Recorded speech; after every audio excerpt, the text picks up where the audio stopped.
When a critically wounded Navy SEAL was wheeled into the ER, the entire dynamic of the night shift shifted in a heartbeat. He locked eyes with Nurse Hannah, the very same woman the rest of the staff dismissed as a quiet pushover, and mercilessly overloaded with grunt work and snapped a crisp salute. In that instant, the hospital realized their easy target was anything but. The fluorescent lights of Seattle's Mercy General Hospital flickered with a sterile, unforgiving hum. It was 3 a.m., the hour when the rest of the world was asleep, but in the emergency department, the chaos had merely settled into a simmer. For 32-year-old Hannah Jefferson, the night shift wasn't just a schedule, it was a daily exercise in psychological endurance.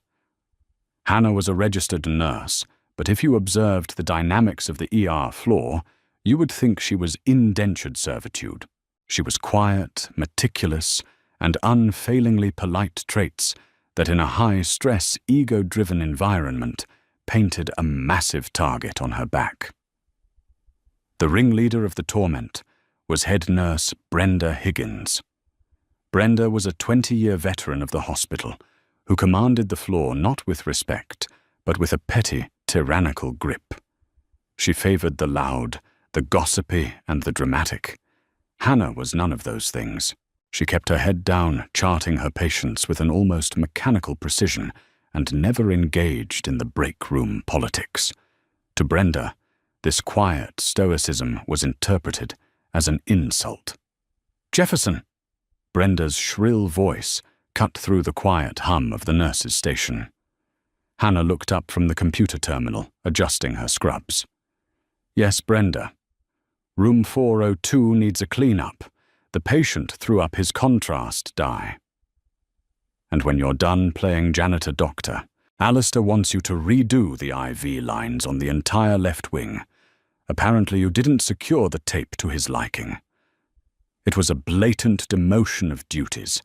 Cleaning up vomit was typically the job of the environmental services team, and redoing perfectly sound EV lines was just a waste of medical supplies. But Hannah didn't argue. She never argued. She simply nodded, closed her chart, and walked toward the supply closet. As she walked away, she heard the snickering. Dr. Richard Alistair, a second-year resident with a God complex, and a trust fund, leaned against the counter, sipping an espresso. "I don't know how she passed her boards, Brenda. She moves like a ghost. No hustle, no instinct. I asked her for a fast push of epinephrine yesterday, and she actually took the time to double-check the dosage on the monitor before handing it to me." "She's a liability, Richard." Brenda agreed loudly enough for Hannah to hear. "She's just not built for the ER. I give her 2 more months before she cracks and goes to work at a suburban podiatrist's office." In the supply closet, Hannah gripped the edges of the plastic shelving. She closed her eyes and took a slow, measured breath, in through the nose, out through the mouth. A tactical breathing technique.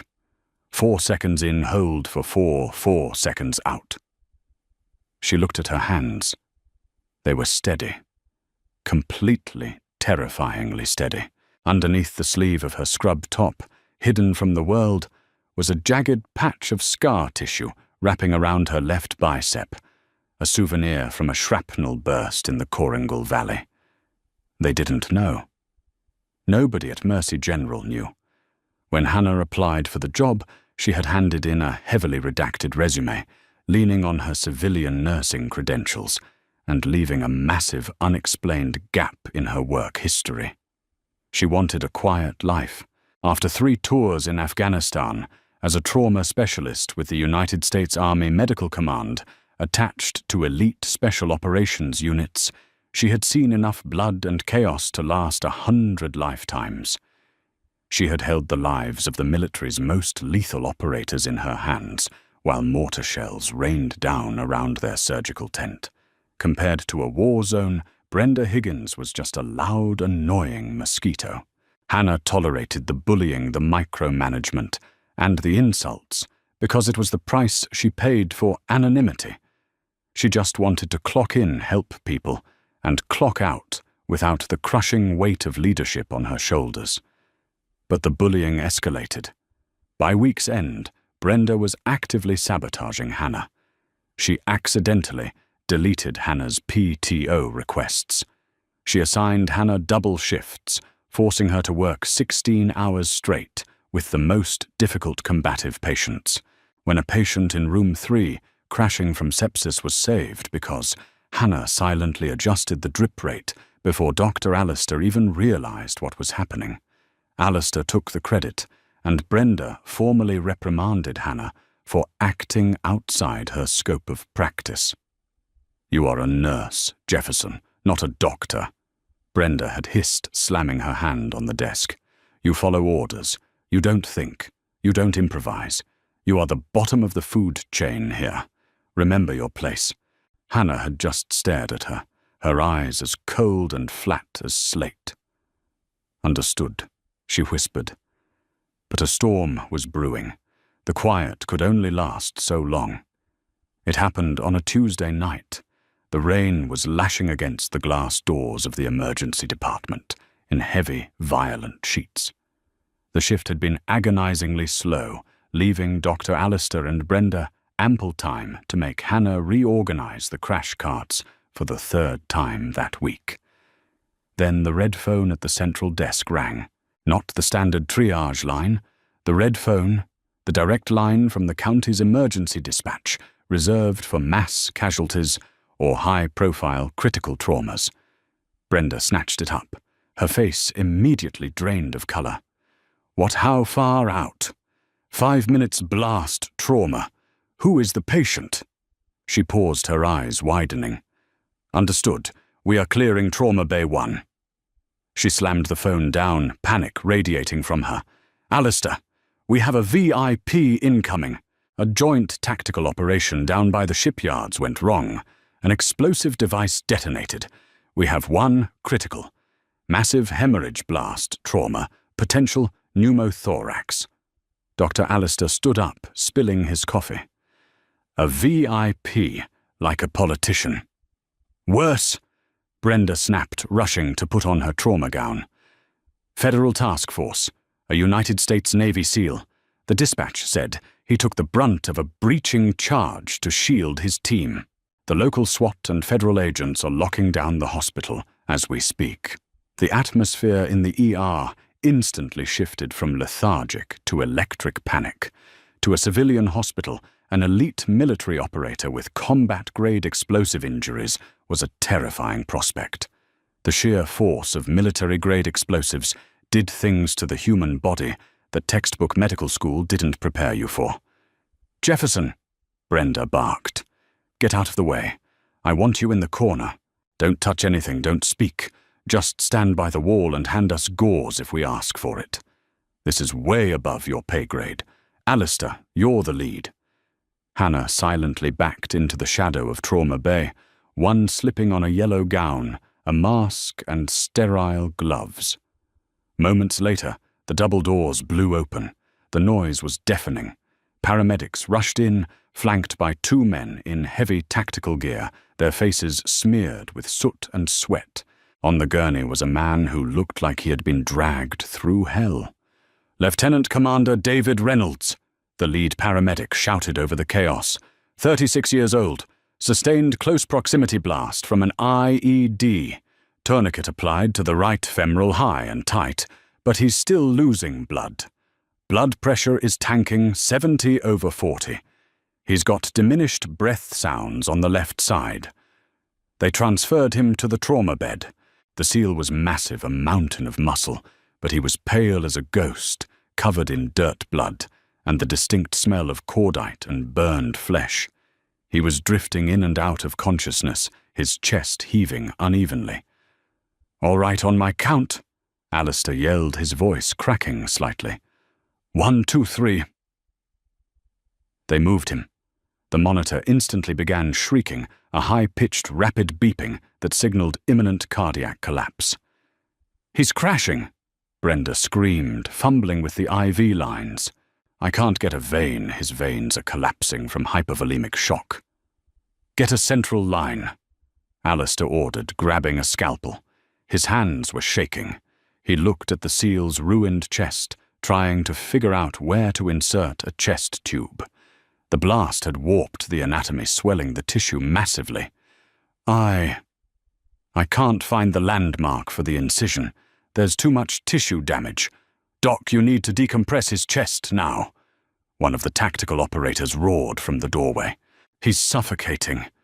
I'm trying, Alistair yelled back, sweat pouring down his forehead. Brenda, clamp that bleeder on his leg, the tourniquet slipped.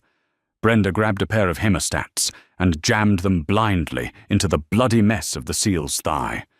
Reynolds, despite being half-conscious, let out a guttural, agonized groan and violently flinched. "Hold him down!" Brenda yelled, panicking. "He's non-compliant. Jefferson, get over here and hold his leg." From the corner of the room, Hannah watched. She saw Alistair holding the scalpel at the wrong angle, risking puncturing the heart if he pushed through the swollen chest wall. She saw Brenda blindly digging into a wound, shredding the surrounding tissue instead of clamping the artery. The monitor's beeping grew frantic. He has 60 seconds before his heart stops. Hannah's mind calculated the civilian facade, instantly burning away. She didn't walk over to hold his leg. She stepped directly up to the head of the bed, right next to Dr. Alistair. "Move," she said. Her voice wasn't quiet. It was a sharp, commanding whip crack that cut right through the yelling in the room. Alistair blinked, stunned. "What?" "I said move, Doctor." Hannah pushed Alistair's shoulder with enough force to physically shove the resident a foot away from the table. She snatched the scalpel from his trembling hand. "Jefferson, are you insane?" Brenda shrieked. "Security. Get her away from the patient." Hannah ignored her. With surgical precision, she didn't hesitate. She found the exact intercostal space, by feel, pressing her thumb hard into the bruised ribs, and made a swift, clean incision. She dropped the scalpel, grabbed a pair of Kelly forceps, punched through the pleura, and inserted the chest tube in one fluid, continuous motion. A massive rush of trapped air and blood hissed out into the collection canister. The SEAL's chest immediately deflated, and the monitor's erratic screaming began to slow to a rapid but steady rhythm. "Oxygen sat is rising," the respiratory therapist yelled, staring at Hannah in shock. Hannah didn't stop.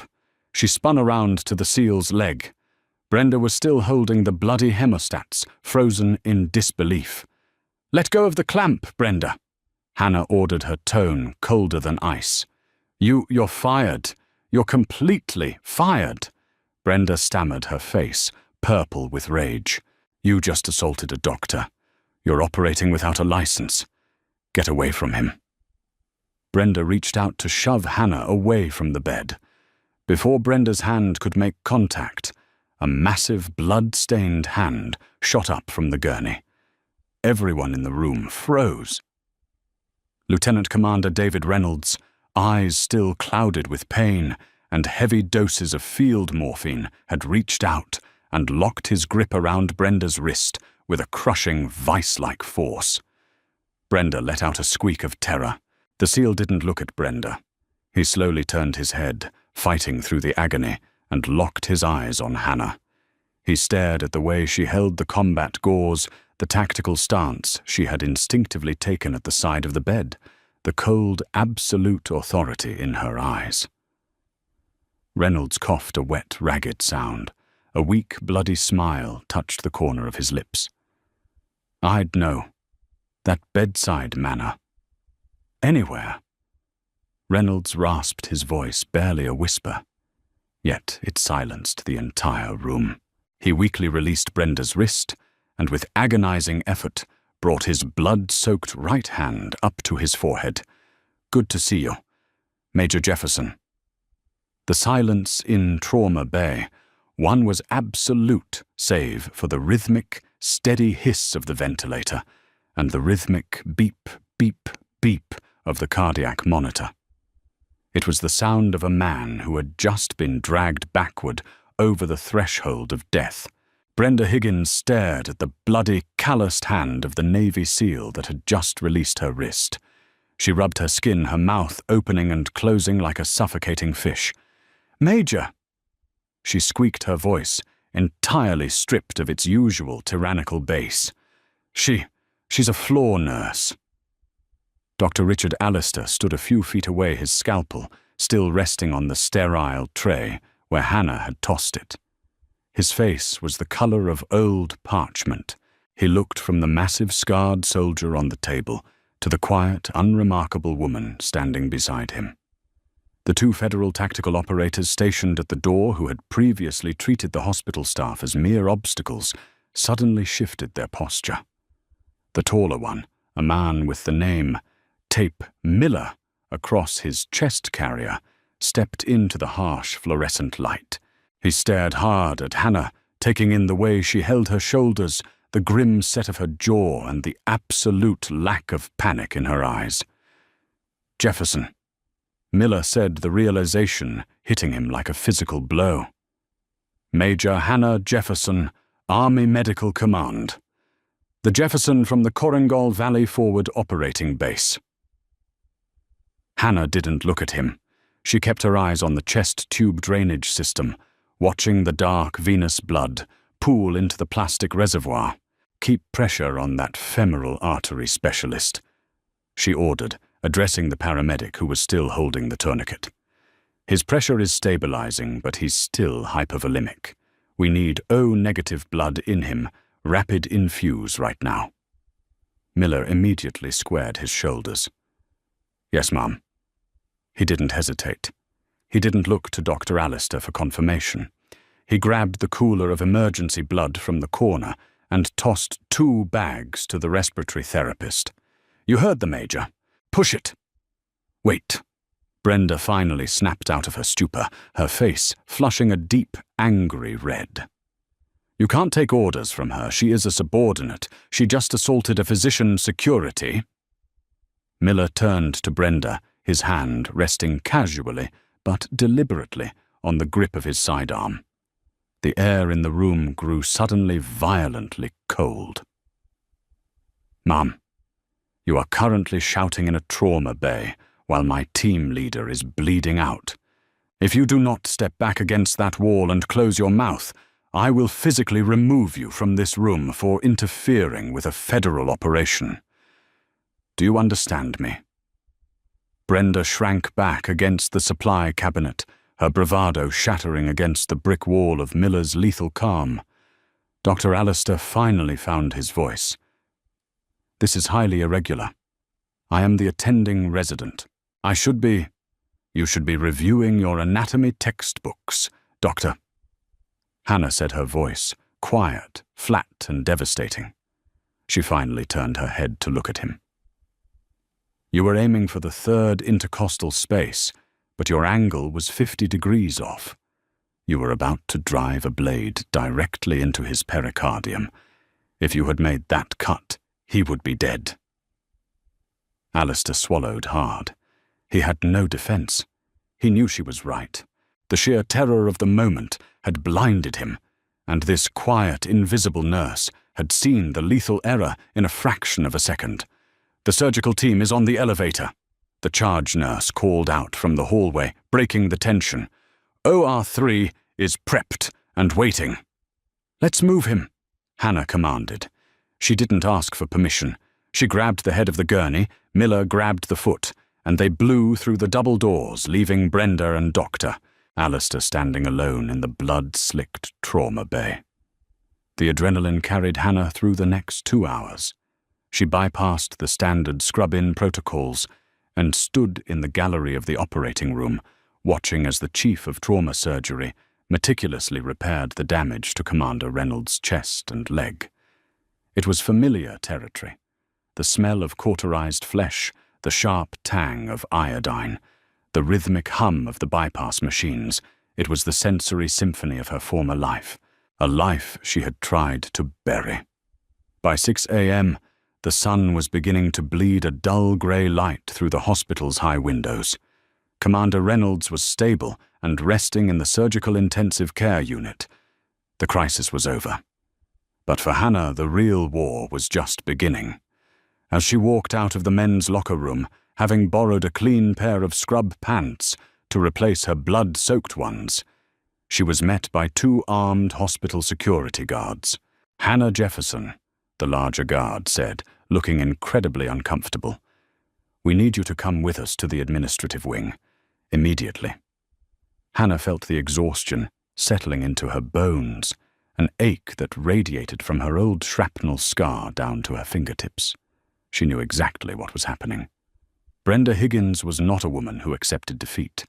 She was a petty tyrant, and her authority had just been dismantled in front of an entire emergency department.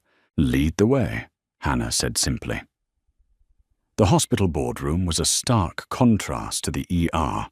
It smelled of lemon polish and expensive coffee. The long mahogany table felt like a judge's bench. Sitting at the head of the table was Dr. Harrison Campbell, the chief of medicine, looking weary and severely stressed. To his left sat the hospital's legal counsel, a sharp-faced woman, furiously typing on a laptop. To his right sat Brenda Higgins and Dr. Richard Allister. Brenda had washed her face and reapplied her lipstick, adopting the posture of a deeply offended victim. Allister sat with his arms crossed, his jaw tight. But it was the man sitting at the far end of the table that caught Hannah's attention. He wore a crisp, immaculate dress uniform of the United States Navy. The silver eagles of a captain rested on his shoulders. Hannah stepped into the room. She didn't sit. She stood at parade rest, her hands clasped lightly behind her back, her posture perfectly straight. "Nurse Jefferson." Dr. Campbell began rubbing his temples. "We are here to discuss the deeply disturbing events of this morning.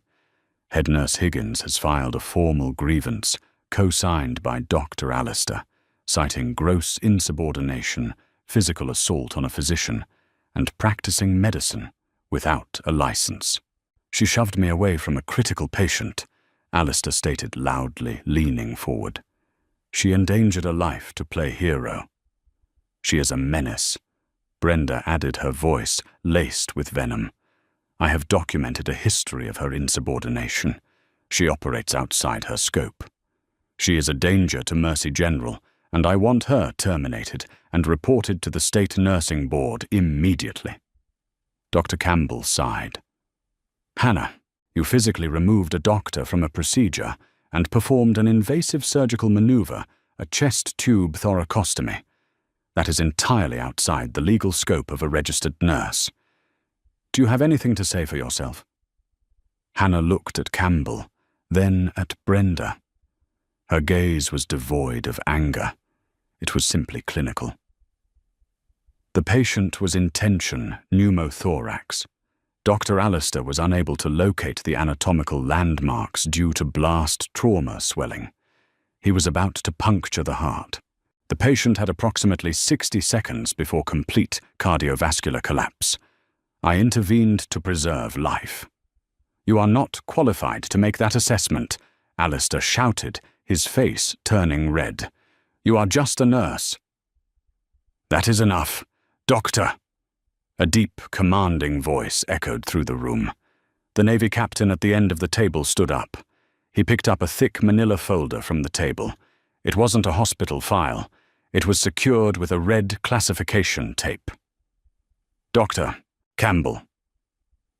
The captain said, his voice calm, but carrying the heavy weight of authority. "My name is Captain Thomas Hayes, United States Naval Special Warfare Command. I am here as the commanding officer of Lieutenant Commander Reynolds." Hayes walked slowly around the table, stopping directly behind Hannah. "I received a very interesting phone call this morning from my tactical team." Hayes continued, his eyes locked on Allister. "They informed me that an ER resident nearly killed one of my most decorated operators due to panic and incompetence. They also informed me that his life was saved by a ghost."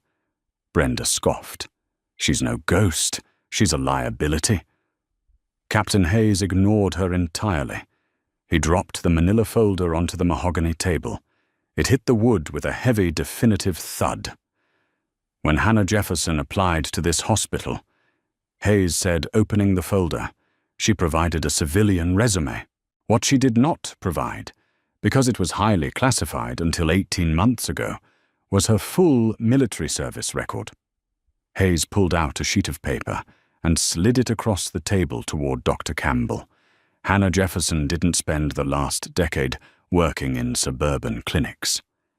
Hayes stated the temperature in the room dropping. She was a major in the United States Army Nurse Corps. More specifically, she was an advanced practice trauma nurse attached to the Joint Special Operations Command.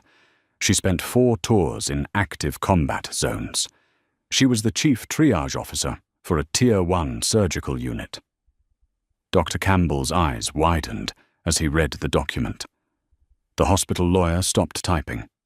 She literally co-authored the Department of Defense's field manual on blast trauma resuscitation.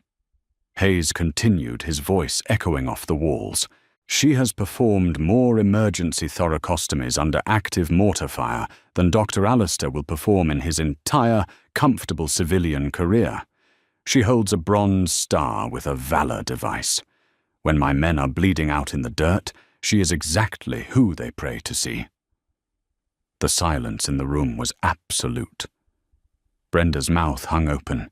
The smugness drained from her face, replaced by a sudden, terrifying realization of her own insignificance. She had spent months tormenting a woman who had walked through hell. Allister looked physically ill. The reality of his own incompetence laid bare in front of the chief of medicine, and a military commander was crushing him. You, Captain Hayes pointed a finger at Allister, froze. You lacked the nerve and the skill to save my man. And you, he turned his gaze to Brenda, allowed your petty ego to actively interfere with a life-saving procedure. Your tactical team reported that you attempted to physically stop Major Jefferson from securing a fatal bleed. Dr. Campbell slowly took off his glasses. The exhaustion in his eyes was replaced by a hard, furious glint. Dr. Allister, Campbell said, his voice deceptively quiet. As of this moment, your residency at Mercy General is suspended, pending a full medical board review of your actions in Trauma Bay 1. You will clear out your locker and leave the premises. Allister stood up, his hands shaking. Dr. Campbell, you can't. My father is on the board. Your father cannot save you from a malpractice investigation involving a federal military operator. Campbell snapped. Get out. Allister didn't say another word. He turned and practically fled the room. Campbell then turned to Brenda. Brenda shrank back into her chair, her 20 years of bullying suddenly collapsing under the weight of hard, unyielding karma. Brenda, you have fostered a toxic, dangerous environment in my emergency department for years. I have overlooked it because you kept the floor moving. But deliberately sabotaging patient care to protect your ego is where I draw the line.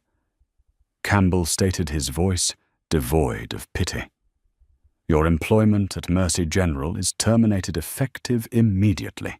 Security will escort you off the property, and I will personally be forwarding this incident report to the State Board of Nursing. Brenda let out a small, pathetic sob. Hannah, please. She looked at the woman she had tormented, begging for mercy. Hannah looked down at her. Her expression didn't change. The Environmental Services team needs someone to mop Trauma Bay. One Brenda. You should probably get going. 2 security guards entered the room. Brenda Higgins, stripped of her power, and her pride, was escorted out in tears. The door clicked shut. The room breathed a collective sigh of relief. Doctor, Campbell looked up at Hannah. Major Jefferson, or Nurse Jefferson, I owe you a profound apology. The administration failed you. We failed this hospital by allowing that culture to fester. The culture is broken, Dr. Campbell, Hannah said quietly. Good nurses are leaving because they are treated like waitstaff by arrogant residents and bullied by insecure management. It costs lives. I agree, Campbell said, leaning forward, which is why I am offering you Brenda's position, head nurse of the emergency department. You have the authority, you clearly have the skill, and God knows you have the respect of anyone who matters. Hannah looked at the polished table. She thought about the quiet life she had wanted. She thought about fading into the background.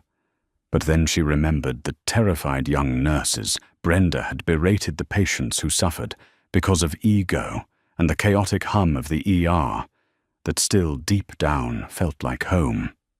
She couldn't fix the world, but she could fix this hospital. Hannah finally smiled a small, hard smile. I'll take the job, Doctor. But things are going to change around here. No more bullying. No more egos. We do the work or we get out. Captain Hayes stepped forward and extended his hand. Hannah took it, his grip firm and respectful. Thank you, Major, Hayes said. Commander Reynolds asked me to give you a message when he woke up. What's that? Hannah asked. He said to tell you that your bedside manner is still terrible. Hayes smiled. But he owes you a beer.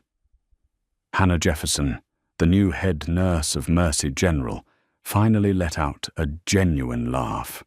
The ghost of Kandahar had finally come home, and the night shift would never be the same.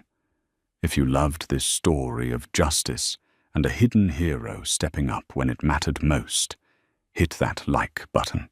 Don't forget to share this incredible true-to-life drama with your friends, and subscribe to our channel for more thrilling, deeply human stories of karma, resilience, and second chances. Drop a comment below.